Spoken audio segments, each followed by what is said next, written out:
रामचंद्र जी की जय।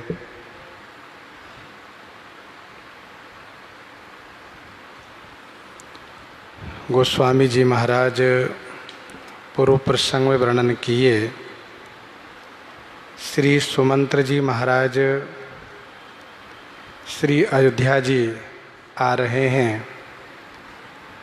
मन में बहुत प्रकार से सोच विचार करते हुए संतप्त हो रहे हैं। सोचते हैं नगर के लोग पूछने आएंगे, मैं उनसे क्या कहूँगा। सभी माताएं पूछेंगी, उनको क्या कहूँगा। श्री सुमित्रा जी पूछेंगी, श्री कौशल्या जी पूछेंगी, क्या मैं यही कहूँगा कि श्री राम लक्ष्मण श्री सीता वन को चले गए। हाँ, मेरे जाने से एक को प्रसन्नता होगी। नाम तो सुमंत्र जी ने नहीं लिया, लेकिन संकेत है कि जो ही पूछहि तेहि उतरु देवा, जाई अवध अब यह सुख लेवा।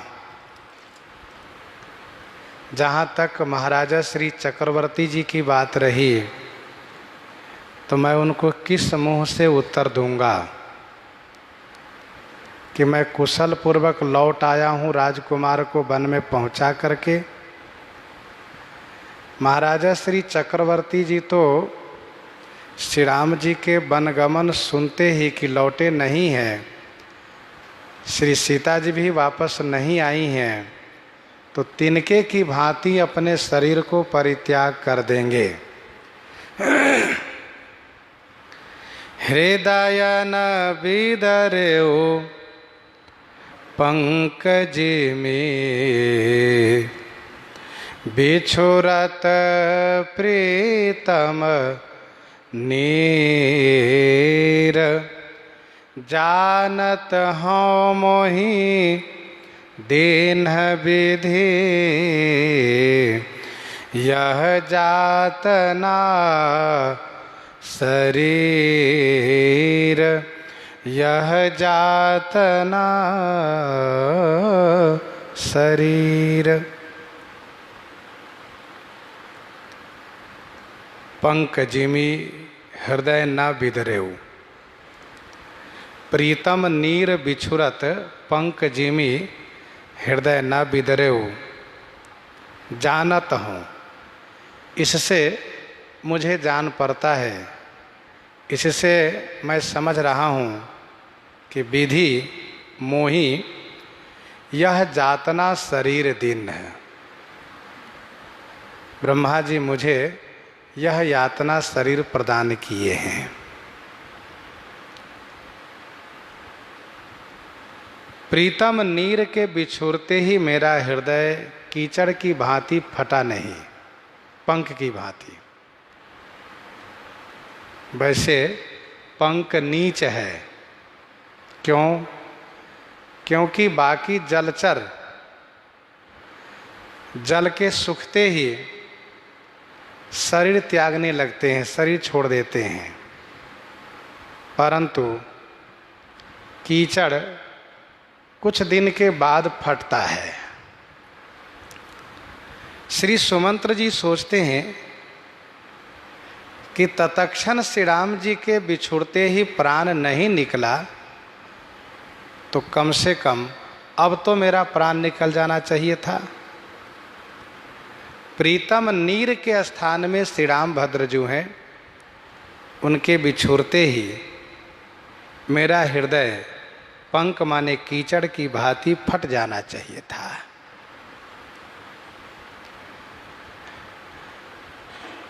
इतनी बड़ी पीड़ा पर भी शरीर नहीं छूटा, हृदय नहीं फटा, तो इसी से मुझे जान पड़ता है कि ब्रह्मा जी ने मुझे यह शरीर यातना में प्रदान किया है।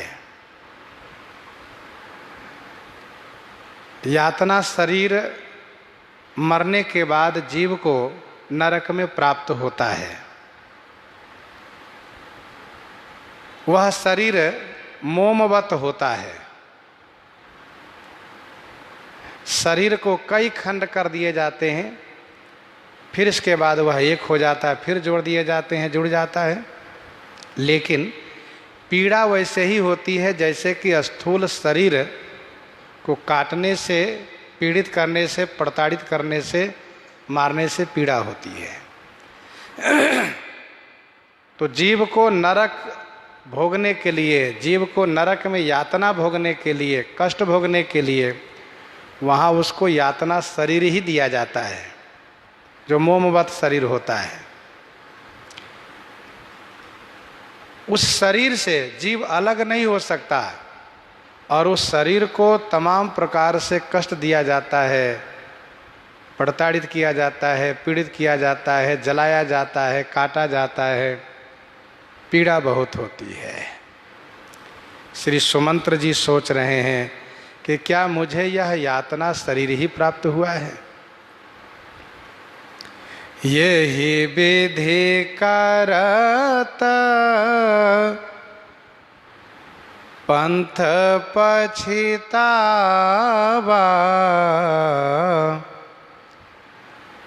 तम सातिर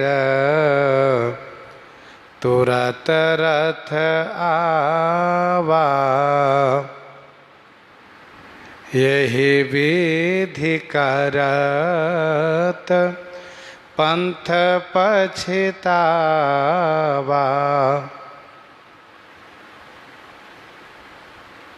यही विधि माने इसी प्रकार से, पंथ माने रास्ते में पछतावा करते हुए, तमसा तीर तुरत रथावा, तमसा नदी के तीर पर तुरत रथ पहुंच गया।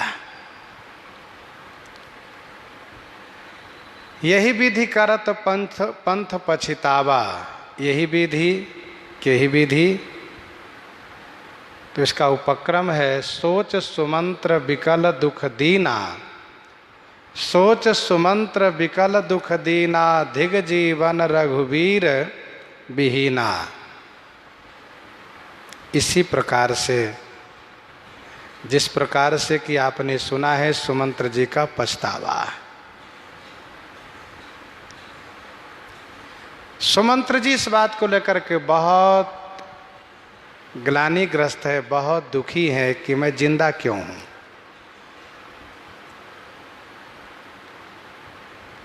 एक कृपण जिस प्रकार से धनराशि को गंवाने के बाद क्लेशित हो, एक सुबह युद्ध के मैदान में जाकर के पीठ दिखा करके भागने पर जैसे वह पीड़ित हो, ग्लानिग्रस्त हो, एक ब्राह्मण जिस प्रकार से धोखे में मदिरा पीने के बाद उनको सोच हो, चिंता हो, एक पतिव्रता नारी पति की आज्ञा से पति के मरने के बाद जीवित रहना पड़ रहा और जिस प्रकार से उन्हें चिंता हो, क्लेश हो, उसी प्रकार से सुमंत्र जी चिंतित है, बहुत दुखी हैं।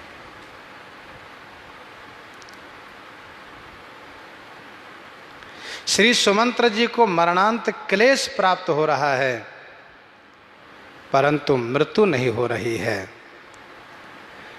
अयोध्या में जाकर के मैं क्या देखूंगा, इस बात को सोचते हैं तो और चिंतित हो जाते हैं। तमाम प्रकार के तर्क वितर्क, सोच विचार मन में करते हुए तमसा नदी के किनारे आ गए। जिस प्रकार से मरा हुआ जीव तमाम प्रकार की चिंता करते हुए वैतरणी नदी के पास पहुंच जाता है और उसके बाद अब उसको नरक में ही प्रवेश करना होता है, वैसे ही सुमंत्र जी को तमसा नदी पर आने में सोच है, चिंता है। नाम है इसका तमसा, जो तम से युक्त है। ये वही स्थान है जहाँ पर कि लोगों को सोते हुए छोड़ करके सुमंत्र जी श्री राम, श्री लक्ष्मण, श्री सीता जी को लेकर के गए थे। तमसा तीर तुरत रथावा। ध्यान दीजिएगा, लोग मरे हुए शरीर को श्मशान तक पहुंचा देते हैं, इसके बाद जलना तो उसी शरीर को पड़ता है जो मृत शरीर है। श्मशान तक लोग जाते हैं केवल। तो जैसे मरा हुआ जीव वैतरणी नदी के पास पहुँचे, वैसे तमसा नदी के पास पहुँचे हैं, तमसा तट पर सुमंत्र जी। अथवा तो जैसे मृत शरीर को श्मशान तक लोग पहुँचा देते, इसके बाद जलना उसको पड़ता है, वैसे तमसा नदी किनारे तक आ गए।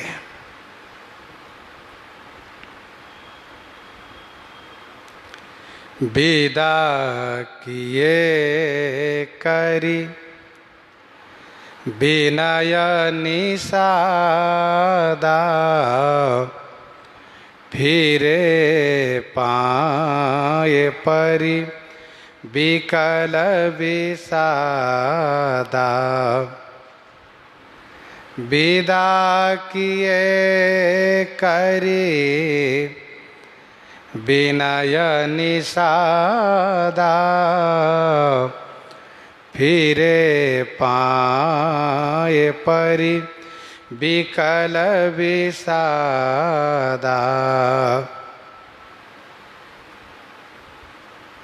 विदा किए करी विनय निषादा,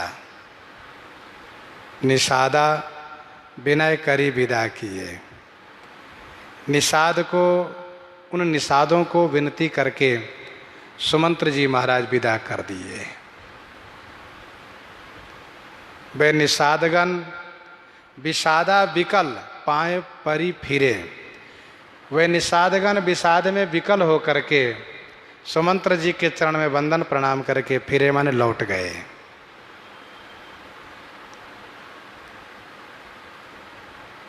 विदा किए करी विनय निषादा।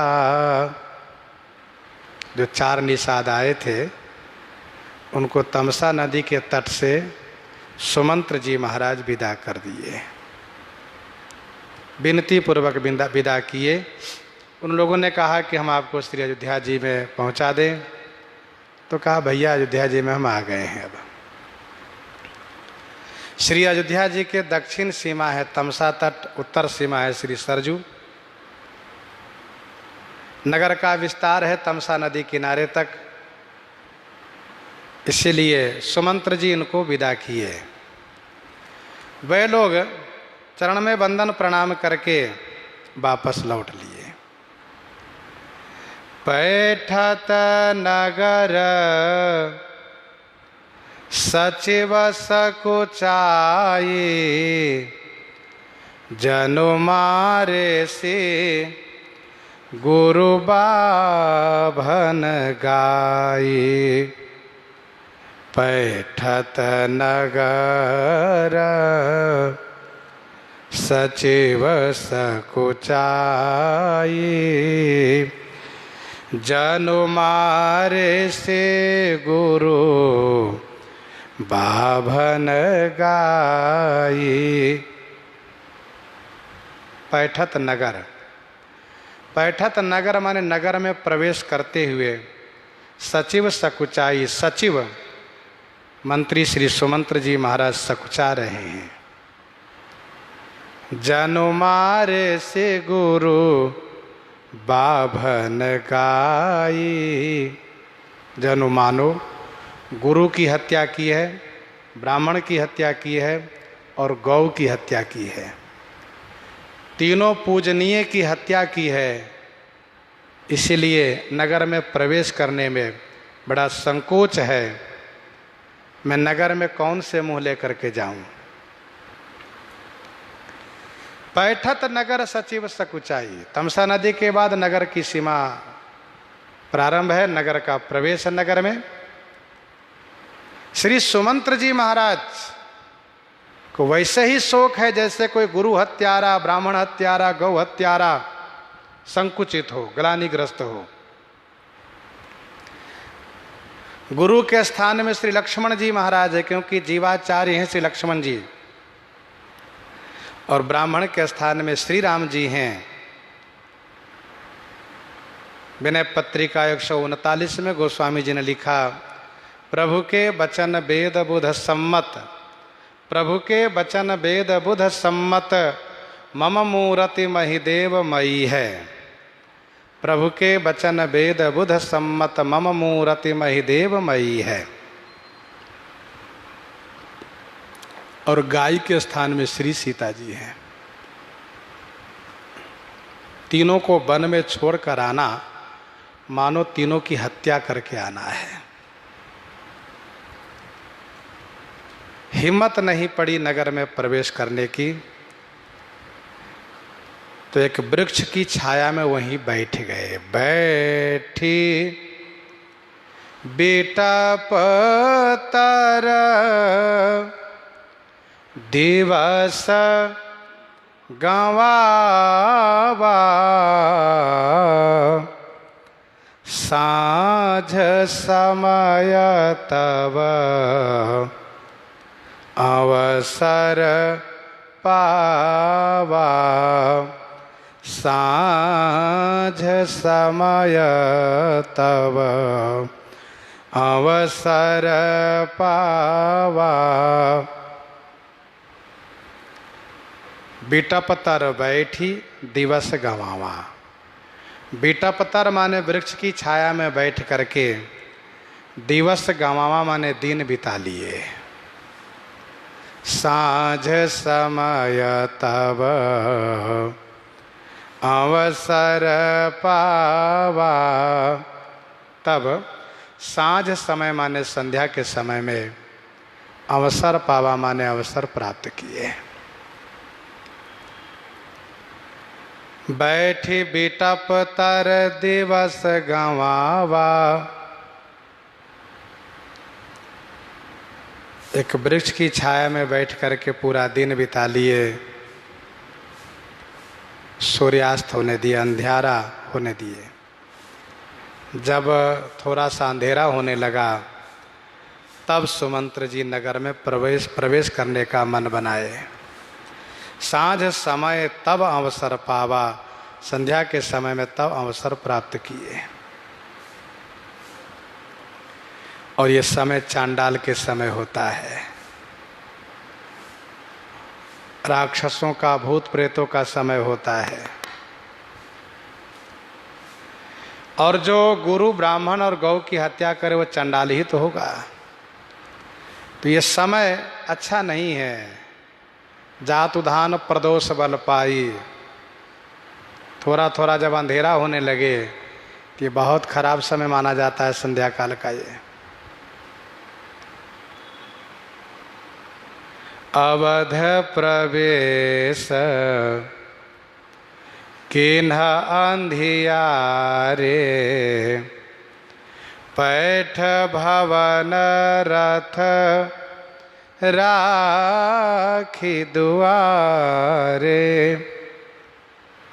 अवध प्रवेश किन्ह अंधियारे। भगवान श्री राम के वन जाने के बाद अयोध्या जी में दीप नहीं जलाते, कोई दिया नहीं जलाते। श्री राम जी चले गए तो जीवन में अंधेरा हो गया, क्या दिया जलाना है।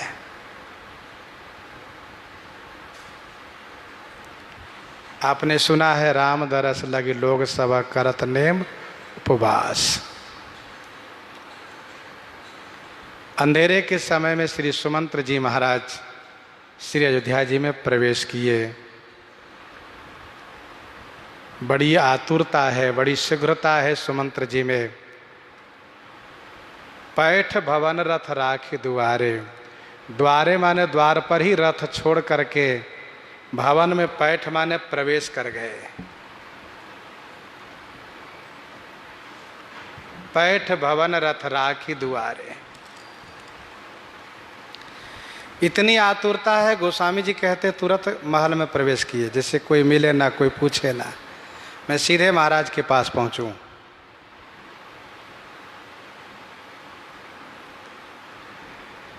जिन्ह जिन्ह समाचार सुन पाए, भूप द्वार रथ देखन आए।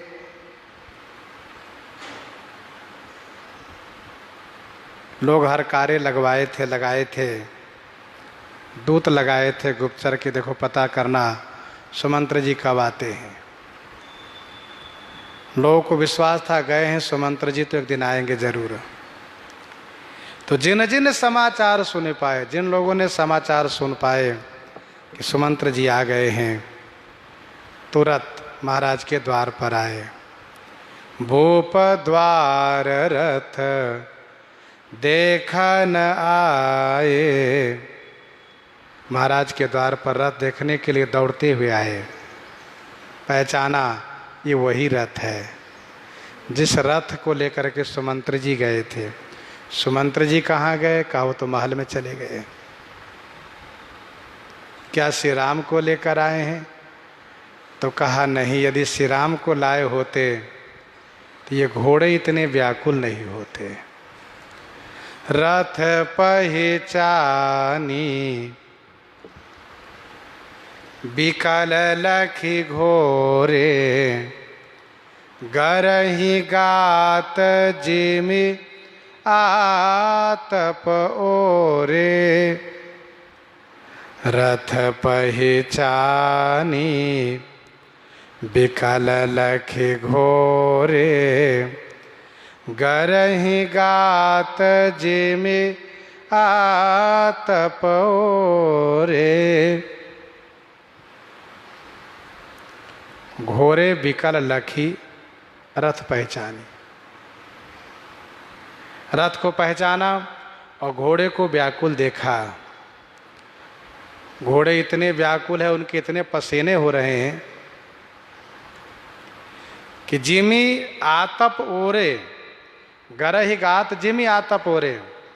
जिमी माने जैसे, आतप माने घाम से, धूप से, ओरे माने बर्फ के ओले, गरही माने गलते हैं, पिघलते हैं, वैसे घोड़े के शरीर गलते चले जा रहे हैं। गरही गात जिमी आतप ओरे। इसका एक अर्थ और भी संकेत में है कि ये घोड़े सब श्यामकरण है। ये सब सफ़ेद रंग के घोड़े हैं, को इनके कान श्याम है, श्यामकरण घोड़े हैं ये।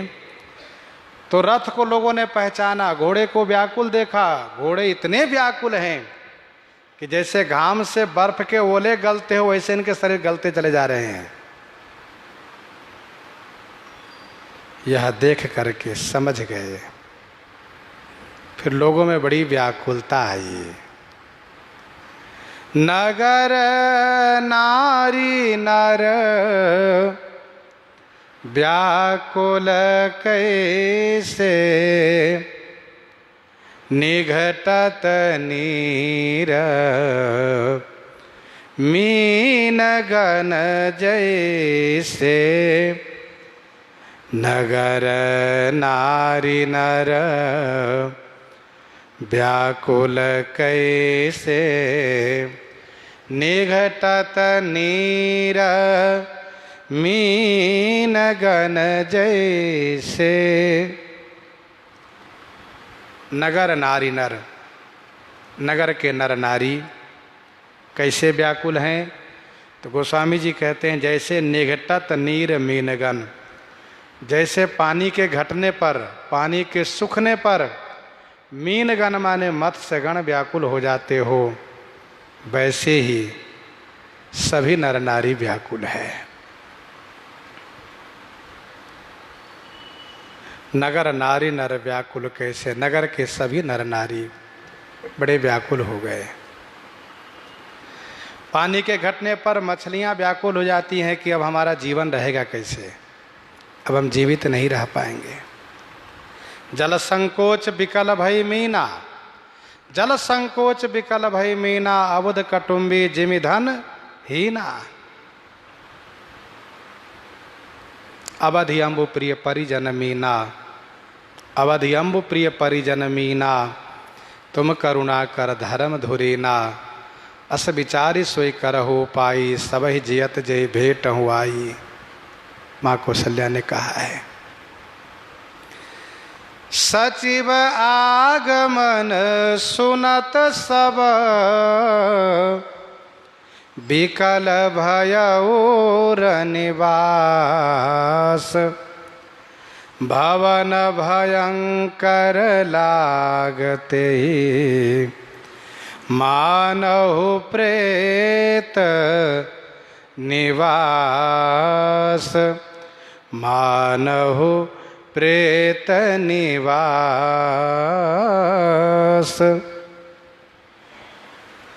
सचिव आगमन सुनत सब, विकल भयऊर निवास। भवन भयंकर लागते ही, मानहु प्रेत निवास।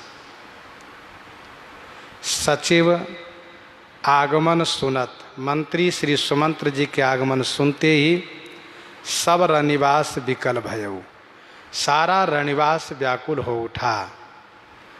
भवन भयंकर लागते ही, ते ही उन्हें भवन भयंकर लगने लगा। और ऐसा लगने लगा कि मानव प्रेत निवास, मानव प्रेत का निवास स्थान हो गया है। मंत्री जी आ गए हैं, खाली आए हैं। श्री राम जी, श्री सीता जी, लक्ष्मण जी को नहीं लाए हैं। सारा रनिवास व्याकुल हो उठा। राजमहल इतना भयानक लगने लगा कि मानो प्रेत का निवास है। अयोध्या तो पूर्व से ही भयावनी लग रही है। लागती अवध भयावनी भारी, मानहु काल राति अंधियारी। घर मसान परिजन जन भूता, सुत हित मीत मनहु जमदीता। अब तो ये राजमहल लगने लगा कि प्रेत का निवास है। अर्थात रनिवास के मन में शंका हो गई कि महाराज अब जीवित नहीं रहेंगे। अति आरत सब पूछहि रानी, उतर न आव विकल भई बानी। अति आरती सब पूछहि रानी। सब रानी अति आरत पूछहि। सभी रानियां अतिशय आर्त होकर के पूछ रही हैं, मंत्री जी राम कहाँ है, बेटा लक्ष्मण कहाँ है, श्री सीता कहाँ है। जो सोचा था सुमंत्र जी ने पूछी है, दीन दुखित सब माता, वही दृश्य सामने आया।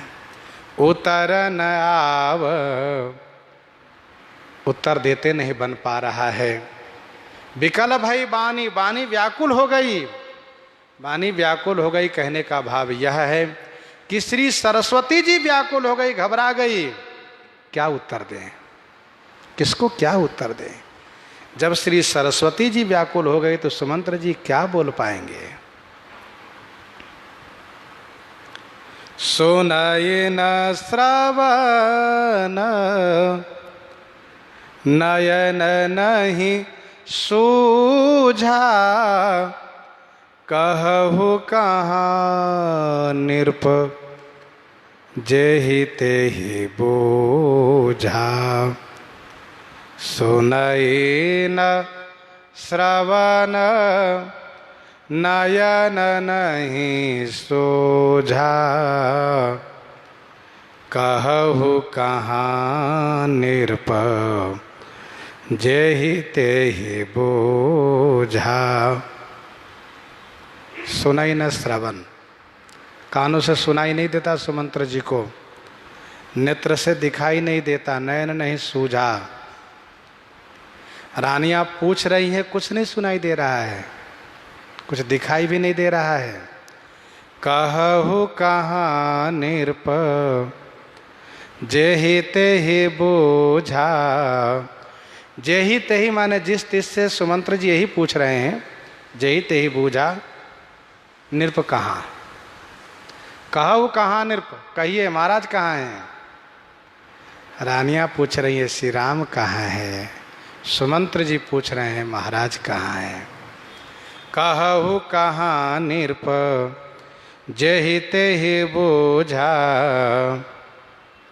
जिस तिस से पूछ रही हैं, सुमंत्र जी पूछ रहे हैं जिस तिस से, कहाँ है महाराज। गोस्वामी जी कहते हैं दासी ने समझ लिया कि सुमंत्र जी केवल महाराज से मिलना चाहते हैं। दासी न देख सचिव विकलाई, कौशल्या गृह गए लवाई। दासी न देख सचिव विकलाई, कौशल्या गृह गए लवाई। दासी ने देख सचिव विकलाई, दासियों ने देखा कि मंत्री जी व्याकुल हैं, तो कौशल्या गृह गए लवाई। श्री कौशल्या जी के गृह माने घर में, श्री कौशल्या जी के महल में दासी सुमंत्र जी को लिवा ले गई। ध्यान दीजिएगा, श्रीमद् वाल्मीकि रामायण में वर्णन है, जब श्री राम जी वन के लिए प्रस्थान किए हैं और महाराज जैसे ही मूर्छित अवस्था से जगे हैं, वैसे उठ करके खड़े हो गए सहसा। मेरा राम कहाँ है, राम कहाँ गया। दौड़ते हुए महल के बाहर आए, को भवन के बाहर आए और सुमंत्र जी महाराज श्री राम को रथ पर बैठा करके महाराज के आदेशानुसार लेकर के चले हैं। तो महाराज तब तक देखते रहे हैं जब तक कि रथ दिखाई पड़ा है, और इतना ही नहीं, जब तक रथ से उड़ती हुई धूली दिखाई पड़ी है तब तक, जब तक रथ दिखा है, जब तक ध्वजा दिखी है, जब तक धूली दिखी है, तब तक महाराज देखते रहे हैं, उछल उछल के देखते रहे हैं, उचक करके देखते रहे हैं। इसके बाद महाराज वहीं गिर गए हैं। इसके बाद महाराज वहीं गिर गए हैं। गिर जाने के बाद एक तरफ श्री कौशल्या जी और एक तरफ श्री कैकेयी दोनों महाराज को उठाने लगी हैं। तो महाराजा श्री चक्रवर्ती जी ने कैकेयी को उस समय में डांट दिया है। जैसे उन्होंने हाथ पकड़ा तैसे उन्होंने डांट दिया, कहा नहीं तुम मत छूना मुझे। श्री महाराज परित्याग तो पहले ही कर चुके हैं।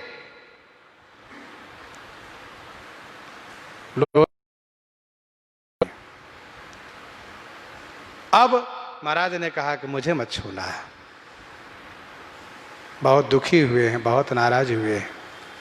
इसके बाद महाराज रोते हुए श्री चक्रवर्ती जी ने कहा, मुझे श्री राम माता के महल में ले चलो, वहीं मुझे कुछ शांति मिल सकती है। फिर उठा करके श्री कौशल्या जी के महल में महाराज को लाया गया है। तब से महाराज यही हैं। गोस्वामी जी कहते हैं कि दासी श्री महाराज के पास ले जाने के लिए सुमंत्र जी को लिवा ले गई हैं।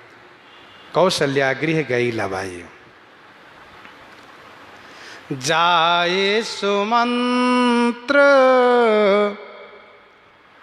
दीख कसरा जा,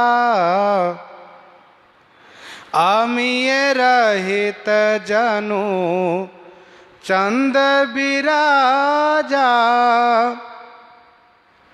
जाई सुमंत्र दीख कसरा जा। सुमंत्र जी ने जा करके महाराज को कैसे देखा, तो जनु अमीर रहित चंद्र विराजा, मानो अमृत से रहित चंद्रमा सुशोभित हो, चंद्रमा शोभा को प्राप्त हो।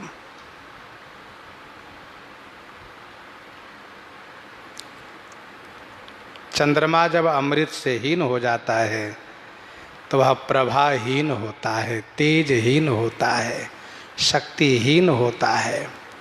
वैसे ही श्री चक्रवर्ती जी महाराज तेजहीन हो गए हैं, शक्तिहीन हो गए हैं। फिर भी गोस्वामी जी ने कहा विराजा। विराजा क्यों कहा?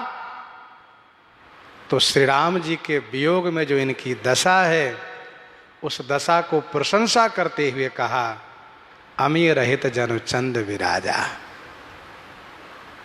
श्री राम जी के विरह में जो इनकी दशा प्राप्त है, इसलिए विराजा कहा, सुशोभित हैं। जैसे नारी स्नेह विकल बस होही, चकई साँझ समय जन सोही। साँझ समय चकवी की शोभा नहीं होती, परंतु प्रियतम के वियोग की शोभा है उसकी, इसलिए कहा सोही है, सुशोभित है। वैसे ही श्री राम जी के विरह में महाराज की शोभा है, इसीलिए कहा अमीय रहित जनु चंद्र विराजा। आसन शयन विभूषण हीना, पर्यो भूमि तल निपट मलिना। आसन शयन विभूषण हीना। महाराजा श्री चक्रवर्ती जी आसन पर नहीं है। आसन शयन माने सेज और विभूषण माने आभूषण से रहित है। न तो आसन पर हैं, न सेज पर हैं, न कोई आभूषण पहने हैं। महाराज निपट मलिना भूमि तल पर्यो। निपट माने अतिशय मलिन दशा में, भूमि तल पर्यो, भूमि तल पृथ्वी तल पर पड़े हुए हैं। पर्यो भूमि तल निपट मलिना। अतिशय मलिन होकर के भूमि तल पर पड़े हुए श्री चक्रवर्ती जी महाराज सोचते हैं क्या आसन, क्या सेज। भूमि पर अतिशय मलिन होकर के पड़े हुए हैं।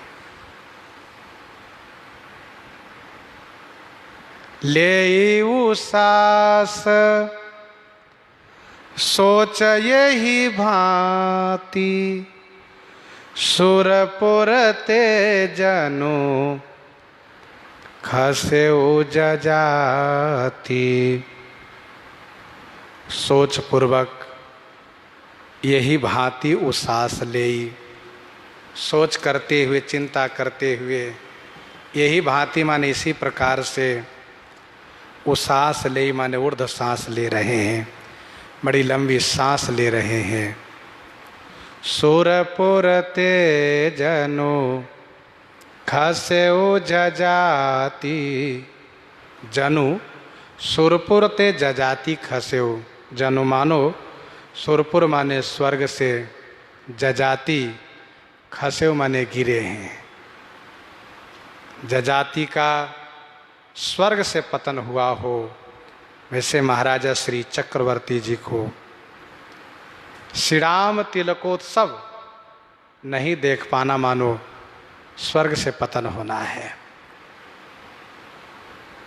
ले वो सांस सोच यही भांति। राजा जजाति की तरह महाराज ऊर्ध्व सांस ले रहे हैं। बड़े शोक में जब मनुष्य डूबता है तो ऊर्ध्व सांस लेता है,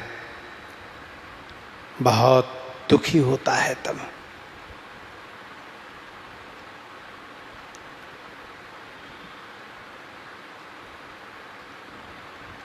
महाभारत आदि पर्व में राजा जजाति की कथा है।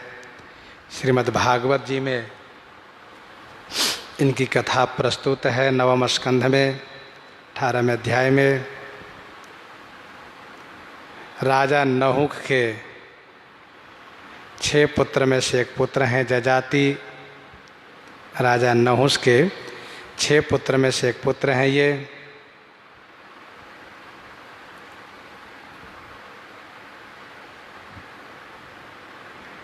राजा जजाति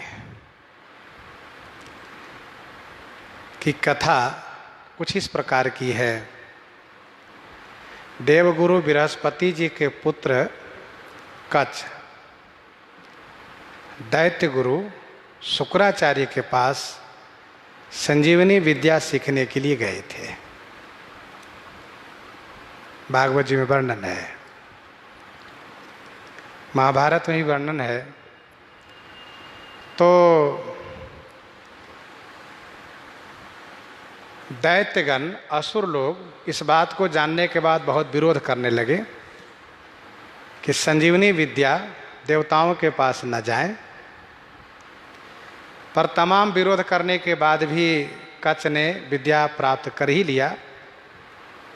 लेकिन इनके ऊपर शुक्राचार्य की बेटी देवयानी विमोहित हो गई।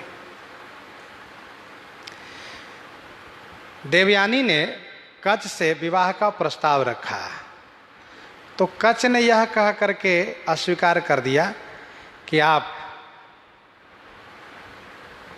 गुरु जी के बेटी होने के नाते मेरी बहन के संबंध में हो, गुरुपुत्री हो, इसलिए मैं आपके साथ विवाह नहीं करूंगा। देवयानी ने समझाने का प्रयास किया, पर कच्छ ने माना नहीं, तो उसने श्राप दिया कि तुम्हारी विद्या निष्फल होगी। तो कच्छ ने भी श्राप दिया कि तुम्हारा पाणी ग्रहण किसी ब्राह्मण के साथ नहीं होगा, किसी ब्राह्मण के साथ तुम्हारा विवाह नहीं होगा। ये कथा यहाँ तक की है। एक बार की बात है, दैत्यराज वृषपर्वा की कन्या, उनकी बेटी शर्मिष्ठा हजारों दासियों के साथ वन विहार, बाग विहार, वाटिका विहार करने के लिए गई थी, जिसमें कि साथ में गुरुपुत्री श्री देवयानी जी भी थी। ध्यान दीजिएगा, दैत्य गुरु शुक्राचार्य जी वृषपर्वा के पास रहते हैं। ये दैत्यराज जो वृषपर्वा है, असुरराज दैत्यराज वृषपर्वा, उन्हीं के पास रहते हैं। तो स्वाभाविक है कि गुरु बेटी राजपुत्री, गुरुपुत्री और राजपुत्री सब साथ रहती हैं। तो शर्मिष्ठा हजारों दासियों के साथ गई थी। उसी बाग में, उसी उपवन में एक बड़ा सरोवर था। सब के सब जल विहार, स्नान की और फिर जल विहार करने लगी। इसी बीच भगवान शिव नंदी पर बैठे हुए आ गए भगवती पार्वती जी के साथ में। तो जल्दी जल्दी में सबने कपड़े पहनना शुरू किए। जल्दी जल्दी में सबने कपड़े पहनना शुरू किए। भूल से शर्मिष्ठा ने देवयानी के कपड़े पहन लिए।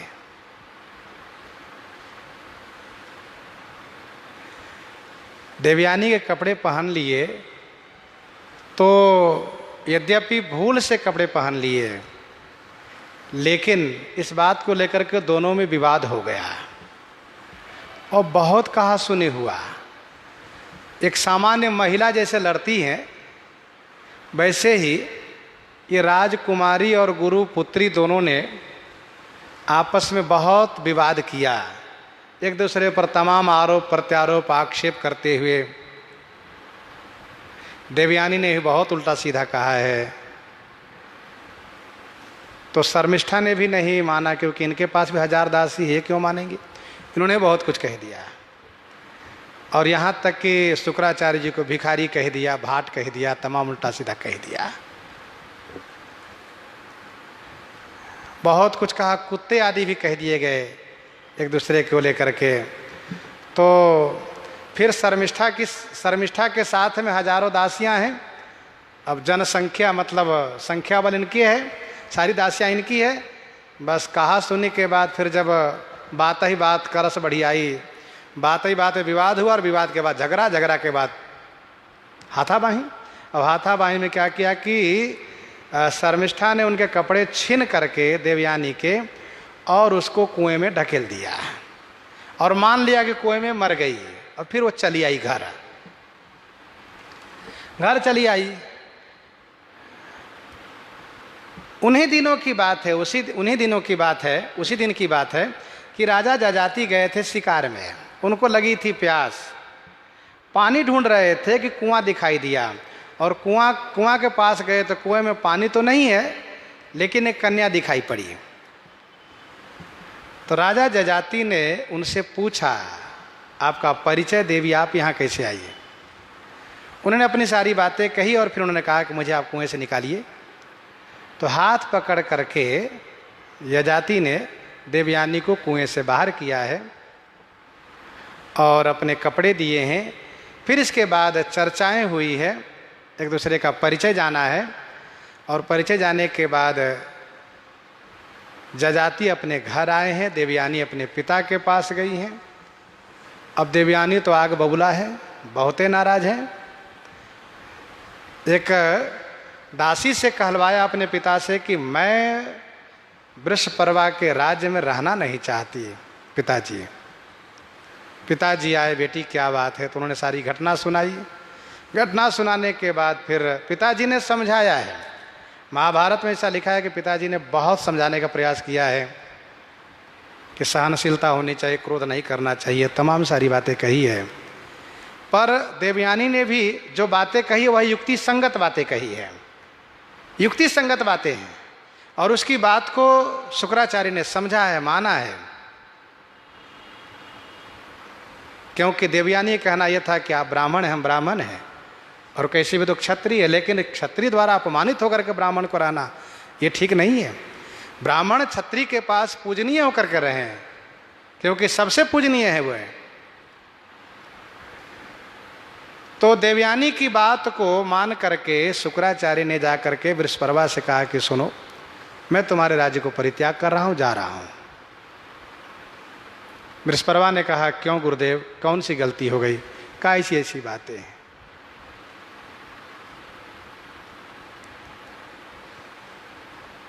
तो वृषपर्वा ने देवयानी का पांव पकड़ लिया, कहा, आप मुझे क्षमा कर दीजिए, आप जैसे खुश रहिए, हम आपको सब कुछ देने को तैयार है, लेकिन आप नाराज मत होइए, आप मत जाइए। आप खुश रहिएगा तो आपके पिताजी रहेंगे, हमारे गुरुजी रहेंगे, और गुरुजी रहेंगे तब मेरा राज्य सुरक्षित रहेगा, मुझे कल्याण होगा। तो देवयानी ने कहा कि आपकी बेटी मेरी दासी बनने का वचन दें और मेरी दासी बन करके रहें, अपने उन सभी दासियों के साथ मेरी दासी बने, तब मैं खुश होंगी। वृषपर्वा ने अपनी बेटी के लिए आदेश जारी किया कि वह अपनी दासियों के सहित सहेलियों के साथ गुरु पुत्री की दासी बन के रहें। शर्मिष्ठा ने आकर के अपनी दासियों सहेलियों के साथ समर्पण किया है, कहा कि मैं आपकी दासी बन रही हूँ। फिर देवयानी ने उन बातों को कहा कि तब जो वहाँ जो बोल रही थी वन में, अब कैसे दासी बन रही हो? उन्होंने कहा कि मैं अपनी जाति और अपने पिताजी की लज्जा की रक्षा हेतु, अपने राज्य की रक्षा हेतु मैं आपकी दासी बन रही हूँ, और जीवन पर्यंत दासी रहूँगी। आपके विवाह होने के बाद भी मैं आपकी दासी रहूँगी, क्योंकि मैं एक राजपुत्री हूँ, और राजपुत्री का एक धर्म बनता है कि जिस प्रकार से प्रजा का, राष्ट्र का हित हो, वही काम करें। यह सुन करके देवयानी प्रसन्न हो गई है कि तुम्हारे अंदर राष्ट्रभक्ति है। तब देवयानी ने पिताजी से कहा, ऐसी सी बात है, कुएं से मुझे जजाति ने निकाला है और मैंने उन्हीं को पति रूप में वर्ण किया है। यद्यपि वो क्षत्रिय है, लेकिन मुझे श्राप है कि मुझे ब्राह्मण कुमार के साथ विवाह नहीं होगा, इसलिए मेरा विवाह उन्हीं से आप कर दीजिए। राजा जजाति से विवाह हुआ है देवयानी का। अब देवयानी से विवाह हुआ तो शर्मिष्ठा अपनी सारी दासियों के साथ वहां गई हैं। यद्यपि देवयानी ने जजाति के साथ शर्त भी रखा है कि दासी के साथ दासी जैसा व्यवहार होना चाहिए, और मैं आपकी रानी हूँ, इस तरह से मेरे साथ व्यवहार होना चाहिए, सारी बातें हुई है। लेकिन कालांतर में हुआ क्या कि देवयानी से 2 बेटे हुए और शर्मिष्ठा से 3 बेटे हो गए राजा जजाति के।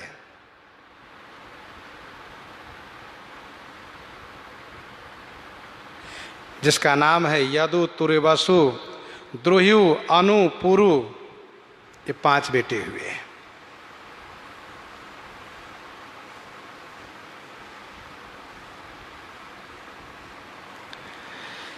तो ये 5 में से 2 देवयानी के हैं और 3 शर्मिष्ठा के हैं।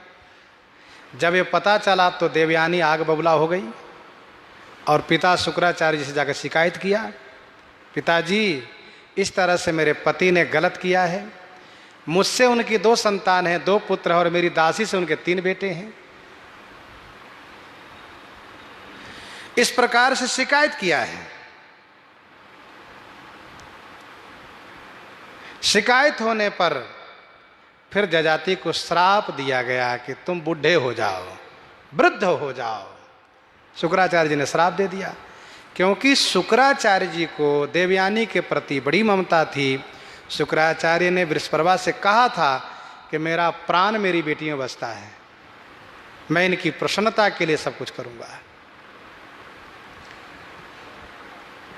तो अब चूंकि शुक्राचार्य ने श्राप दिया है जजाति को कि वृद्ध हो जाओ, तो जजाति ने वृद्ध अवस्था को प्राप्त कर करके हाथ जोड़ करके कहा, ससुर जी आप मेरे पिता तुल्य हैं, पिताजी हैं। संसार में लोग क्या कहेंगे कि आपकी बेटी अभी युवा है और आपके दामाद जमाई जो है वृद्ध है, कोई रास्ता अपनाइए कि मुझे फिर से युवा बना दीजिए। तब शुक्राचार्य ने कहा कि तुम्हारे 5 बेटे हैं, तुम किसी से उनकी जवानी लेकर के जवान हो सकते हो। तब जजाति ने सभी बेटों से कहा है, तो अन्य सभी बेटे ने इस बात को अस्वीकार किया है, लेकिन छोटा बेटा जो पुरु था उसने युवा अवस्था देना स्वीकार कर लिया है। तने जजाति ही जौवन दयऊ पितु आज्ञा अघ अजसन भयऊ। तो पुरु ने जवानी दिया 1000 वर्ष तक, लगभग 1000 वर्ष तक, कहीं कहीं लिखा है 10,000 वर्ष तक। फिर युवा अवस्था में रह करके जजाति ने विषय सुख का उपभोग किया है। इसके बाद उनको विषय से वैराग्य हुआ है और फिर अपनी वह जवानी अपने बेटों को लौटा करके और पुरु को ही राज्य गद्दी पर अभिषिक्त किया है। कुछ ऋषियों ने आकर कहा कि आपके बड़े बेटे थे, उसको आप राज्य गद्दी देते। तो जजाति ने कहा, हे ऋषिगण, सज्जनों ने कहा है कि जो पिता के आज्ञाकारी बेटा न हो वह बेटा ही नहीं है, वह पुत्र ही माना नहीं जा सकता। जो बेटा आज्ञाकारी हो, जो सेवक हो, वही पिता का पुत्र है और वही राज्य का अधिकारी है। तो इस प्रकार से कह करके और सबने माना है और शुक्राचार्य ने भी इस बात को स्वीकारा है कि हाँ, मैं पुरु ने जवानी दिया था इसलिए पुरु ही राज्य का उत्तराधिकारी है। तो जजाति ने पुरु को अपना युवा अवस्था भी लौटाया है और राज्य भी दिया है। ये कथा वहाँ की है। इसके बाद जजाति तपस्या करने गए हैं, बहुत लंबे समय तक तपस्या किए हैं, बहुत लंबे समय तक तपस्या किए हैं। तपस्या के बाद स्वर्ग पहुँचे हैं। इंद्र ने पूछा है, आप कौन सा ऐसा पुण्य किए कि आप स्वर्ग आए? तो जजाति ने अभिमान में भर करके कहा, मेरे समझ में मेरी जैसे तपस्या किसी ने नहीं की है। अब ऐसा कहने पर जो पहले जो तपस्वी थे उनका भी अपमान हुआ और जो उनके समकक्षी तपस्वी उनका भी अपमान हुआ। अभिमान करने के कारण स्वर्ग से उनका पतन हो गया। इंद्र ने धक्का दिया, कहा जाओ तुम्हारा पुण्य समाप्त हो गया। ऊपर से गिरे हैं और गिरते हुए बहुत पश्चाताप किए हैं जजाति। और नाती उनका अष्टक था, उनके नाती का नाम था अष्टक। उनके यज्ञ शाला के ऊपर स्थिर हुए हैं। अष्टक ने फिर पूछा है क्या बात है, उन्होंने सारी बातें बताई है। फिर उन्होंने अपने पुण्य दे करके जजाति को पुनः स्वर्ग भेजा है।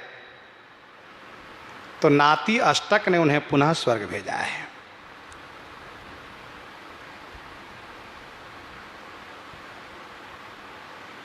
इन्होंने कहा है जजाति ने कि स्वर्ग के 7 दरवाजे हैं, 7 फाटक हैं।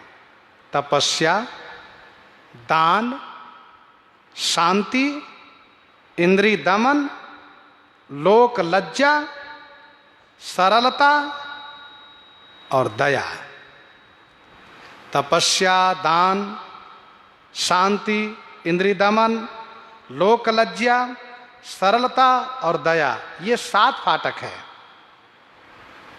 परंतु अपने को सर्वश्रेष्ठ करने का अहंकार होने से, अपने आप को सर्वश्रेष्ठ होने का अहंकार करने से सारे फाटक नष्ट हो जाते हैं। उसको फिर स्वर्ग में जगह नहीं मिलती है। कहने का भाव है कि जजाति को नातिक अष्टक ने, उसके नाती अष्टक ने पुनः स्वर्ग भेजा है। वैसे ही श्री चक्रवर्ती जी महाराज के पुत्र श्री भरत के पुण्य प्रभाव से फिर से श्री राम से मुलाकात लंका में हुई है और श्री राम को देख करके बड़े प्रसन्न हुए हैं। श्री राम विजयी हुए हैं, श्री राम का तिलक हुआ है। श्री भरत के पुण्य प्रभाव से तिलक भी हुआ है। लेत सोच भरी छेन छेन छाती, जनु जरी पंख परे ओ संपाती। श्री चक्रवर्ती जी क्षण क्षण में सोच पूर्वक छाती भर लेत, लेत सोच भरी छिन छिन छाती, क्षण क्षण में छाती भर ले रहे हैं सोच पूर्वक। जनु जरे पंख परे ओ संपाती, जनु मानो संपाति का पंख, मानो संपाति का पंख जल गया हो और वह भूमि पर पड़ा हुआ कराह रहा हो, सोच कर रहा हो, वैसे महाराज की दशा है। संपाति के पंख जलने पर जब वह गिरा है भूमि पर, जनुजरी पंख परा संपाति, जरा पंख अति तेज अपारा, पर भूमि करी घोर चिकारा। बहुत कष्ट हुआ है।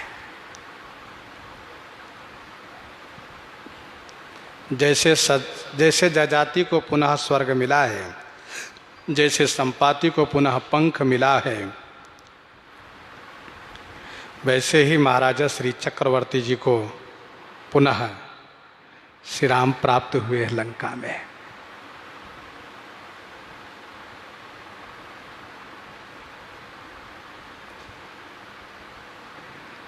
राम राम कह